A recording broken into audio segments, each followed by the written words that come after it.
attending. As I introduce Brad, hopefully a few people from outside will come in. Just make the announcement. So, but I'll get started. Brad is going to. I'd like to introduce Brad Gushue, one of Newfoundland's few Olympic gold medalists.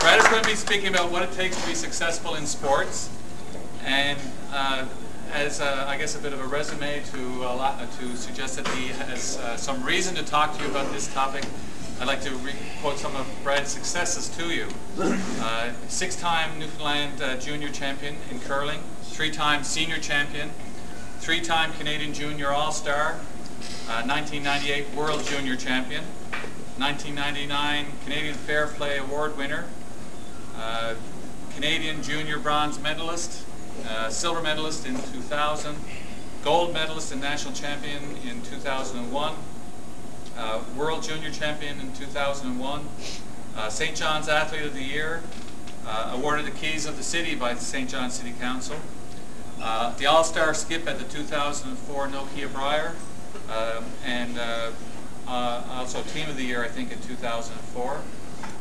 In 2004, he qualified at the Canada Cup to attend the Olympic trials.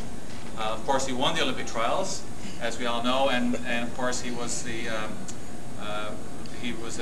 finalist in 2005 in the World Curling Tour Championship, ranked 5th in the World Ranking List and the World Curling Tour Money List, and then went on in 2006 to be Olympic champion representing Canada and Newfoundland and Labrador.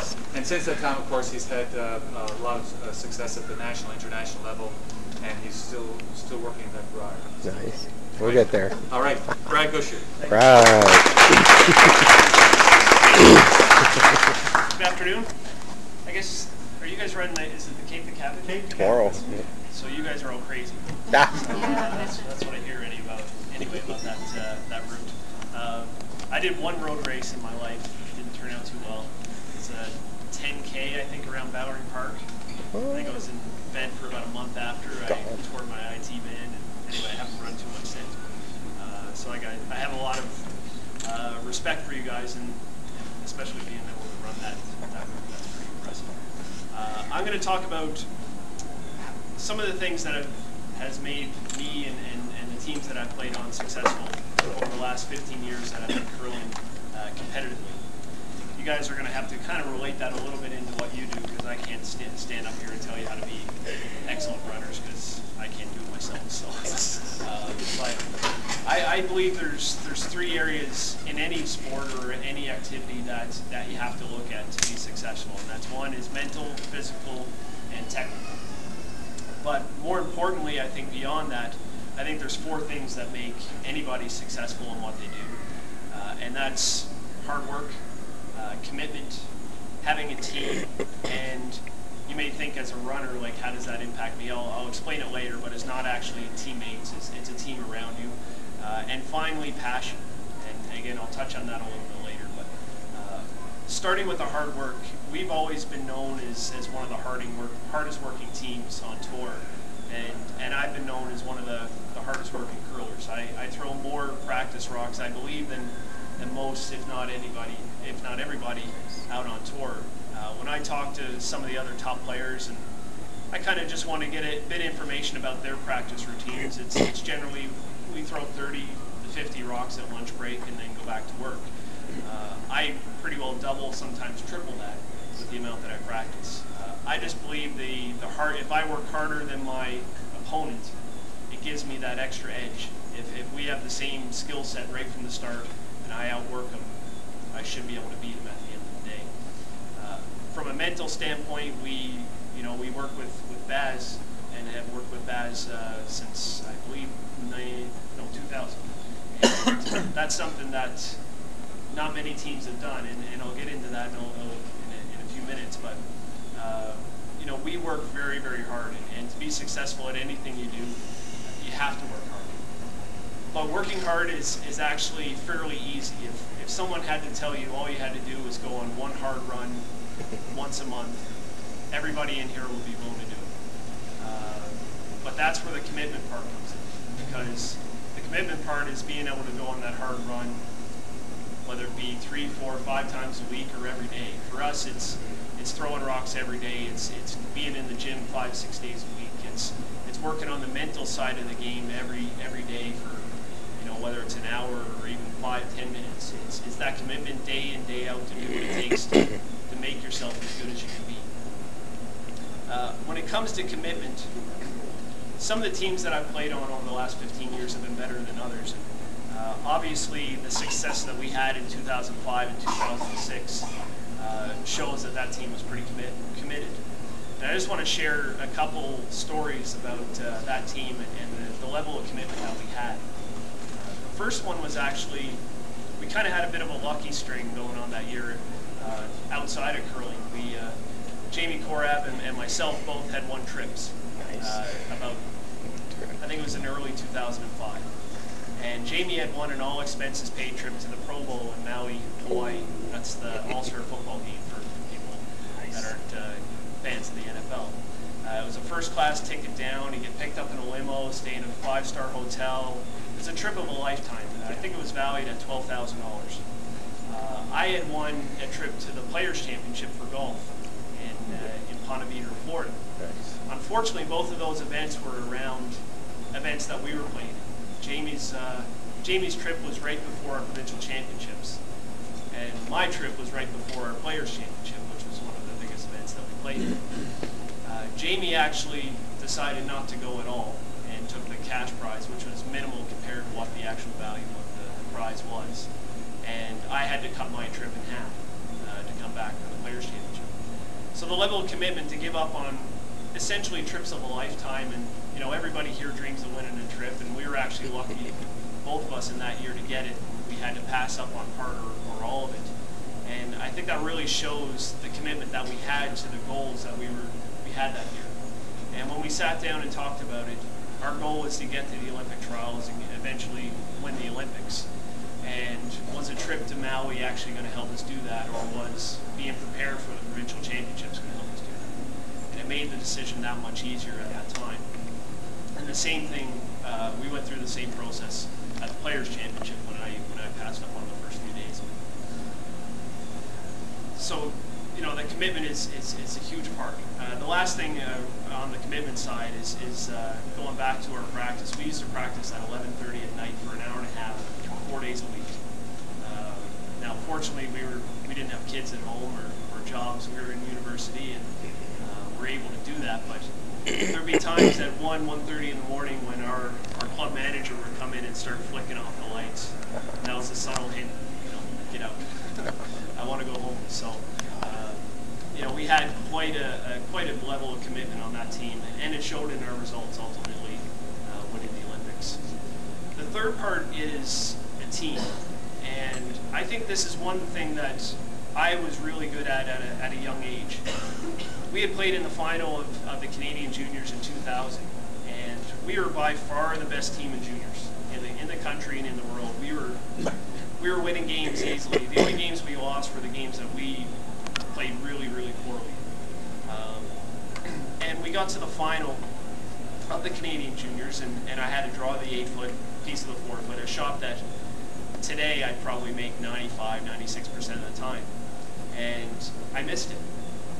It was a shot that, it might have picked something on the way down, but when I look back on it now, the way my thought processes were, the way my body felt at that moment, I wasn't prepared to make that shot 96% of the time.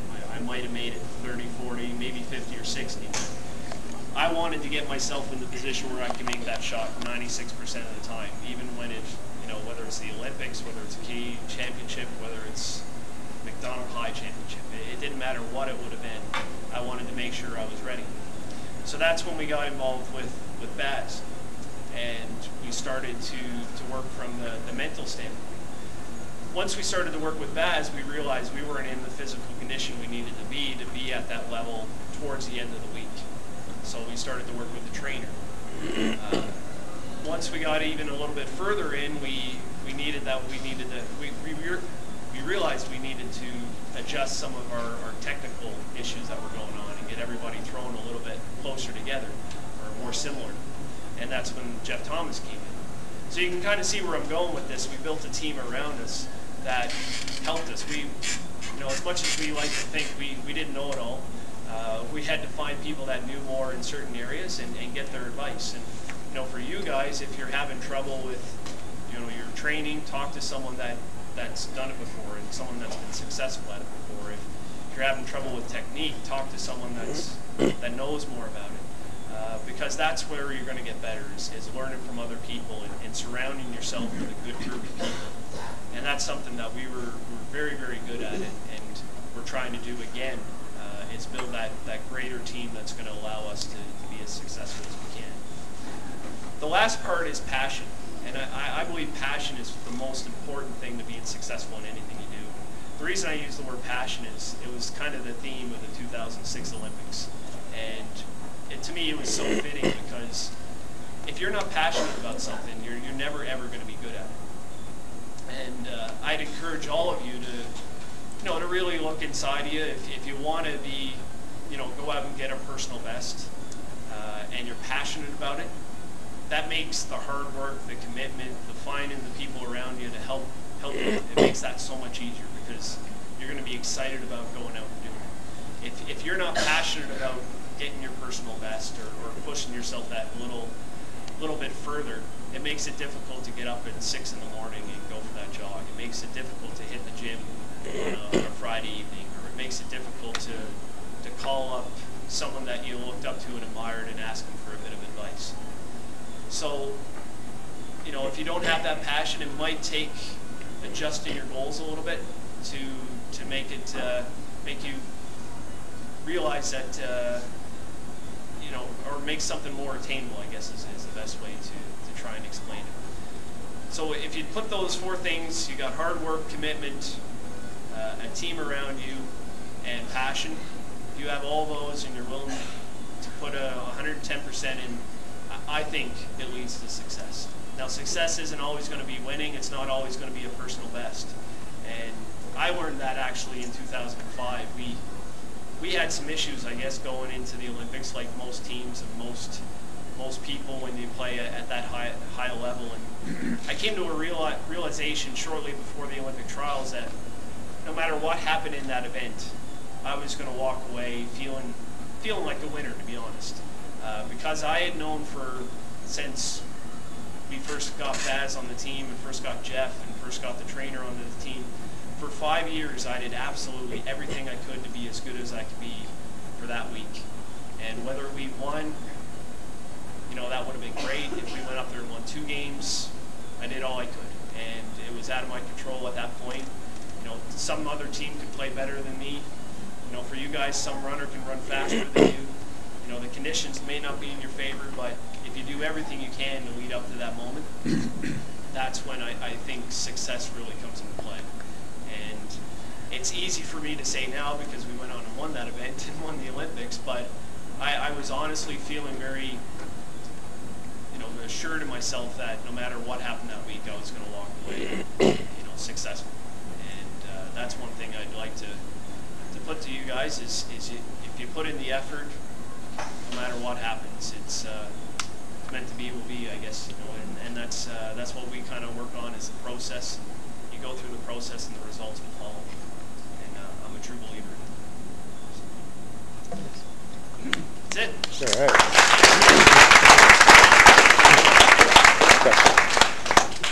When you've reached the pinnacle of success, as you did as a gold medal winner, and you're still going on, how can you learn to perhaps stay as motivated and be as happy when maybe you have a great Brier, for example, or a great event, but what if you never quite reach that level again? Can you still be happy with slightly below that? Because I'm going through that as a runner who's gone through some physical changes. I'll never be as good as I used to be. How do I learn the passion? That's a good question, and that's something that at some point I'm going to have to deal with. I know for me, the reason I'm motivated is when I was 15 years old, I made a list on a Bristol board that I put behind my door that I still have, and I put 10 goals on that list, and I'm 8 out of 10. I have 2 to go, and that's the Brier in the World Championship. That's what motivates me each and every day. And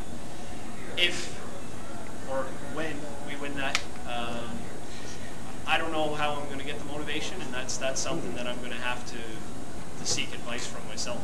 You know, so I'm probably not the best person to ask, but I know for me, goal setting is a big thing for me to help me be successful and motivated.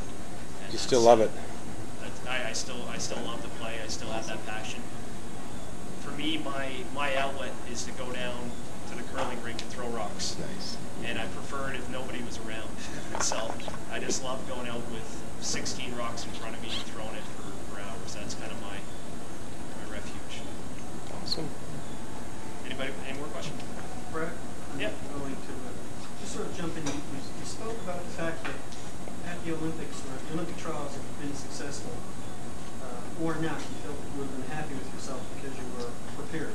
Yep. And I'll sort of transfer that to being a little bit of you were confident because you were prepared. Yep. And our last speaker spoke a little bit about being confident. In the presentation coming up next, Liam is going to be talking about how to run Cape Cabot race from a mental perspective. Can you sort of talk a little bit of detail about the types of mental preparation that you actually did? Because we throw this out on many occasions to runners. I'm not quite sure I think we understand the concepts, but don't get the depth of the degree of training and practice that you went through when you talked about doing mental training for 15 minutes a day, maybe to a half hour, a little longer. So can you sort of fill people in on some of the things that you actually did in that perspective? For sure. When we first started, one of the first things we did was we made 10 positive self-affirmations. A couple of mine were, you know, I would struggle with my intern at the time, so I would say I had a great intern. I have great draw weight. You know, I'm a great player and deserve to win. You know, things like that. Just stuff that when you read it, it makes you feel a little bit better. I printed it out on a sheet of paper, cut them into strips, and I put them everywhere in my house. I put them on the mirror, I put them on my TV, my computer monitor. If you go to my parents' house, there's still 4 or 5 of them that are still up there, and my mom won't take them down. So it's a little bit embarrassing now when people still go. But you know what? That helped me win an Olympic gold medal. There's no doubt in my mind that those positive comments became ingrained in my head, and they still are. I still repeat. I've been repeating them for 10 years with my intern because every now and then it gets away from me, and I start repeating it, and it's, you know, it makes you feel a little bit better, and gradually the intern gets a little bit better too. After we did the affirmations, we went a little bit further to doing a full imagery script, and that was basically taking the point you get up on game day, so the final of the Olympic Games, to taking the shower, to getting dressed, to going to the rink, to getting your gear on, to taking the practice slides, to playing the game, to hearing the national anthem. We went through that step by step, what you feel, what you sense, what you saw, what you smelt, and made it as specific as possible, as accurate as possible. And to go to that story, just to step back to 2001 when we won the World Juniors, I think 3 out of 4 of our imagery scripts were identical to what happened in the final of our Canadian Championship. It was actually somewhat eerie how it went. I prepared myself to make that draw of the 4-foot that I missed the year before. The guys did theirs that we were just going to kick the crap out of the other team, and sure enough, that's what happened. So, but even the score in the game was very similar to what they did. It is eerie, I guess, kind of, to be quite honest. It really shows the power of the mind and power of, you know, seeing yourself being successful and going through that. And you know, after that, we did some like getting over negative thoughts. I found myself when I was getting into the position after I missed that shot in 2000, that when I had a shot to win a game, that shot would pop into my head, the one I missed. And I was having real difficulty getting that out, and we worked on a technique. It was, you know, stop. You know, I was screaming in my head as loud as I could, stop. Not out loud, but in my head. And once I did that, I just kind of take a second or two, and then I repeat one of my affirmations, and then I go ahead and throw the rock. And I actually had a shot to win the World Championships that year, and as I was going down the ice, sure enough, the shot that I missed the year before popped into my head, and I could actually see it on video where I kind of just go still for probably 3 seconds and I don't move. and now I'm screaming in my head. Like if you ever see the video of that, that's what I'm doing, is I'm screaming in my head as loud as I can. I put some other words in there too, but I got that thought out of my head and put a positive one in, and I actually threw the best rock I threw all week. When I let go of it, I knew we had won, which is a kind of a nice feeling. And in curling, you get maybe one of those a week where you know when you let go, it's perfect. And fortunately, the shot to win the World Championship was one of those for me. So that, again, that shows the power of it. And we worked hard that year on the mental side of the game. It was easily 20 minutes a day, maybe more. And the imagery script was, in and of itself, was probably 10 minutes, and I'd listen to that 2-3 times a day. I'd have it in the car, have it in your headphones, your Walkman, or I guess now the MP3 player or iPod. But it's a very, very powerful song. All right. I'd like to thank Brad for coming here today.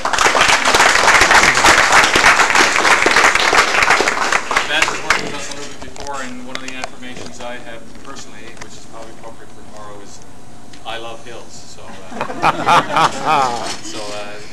hopefully that will be of use, that approach will be used. So thanks very much. Oh, thank you. Good luck tomorrow, guys. That's, I'll be thinking of you lying in bed. That's a motivator. In about a minute or two, we'll have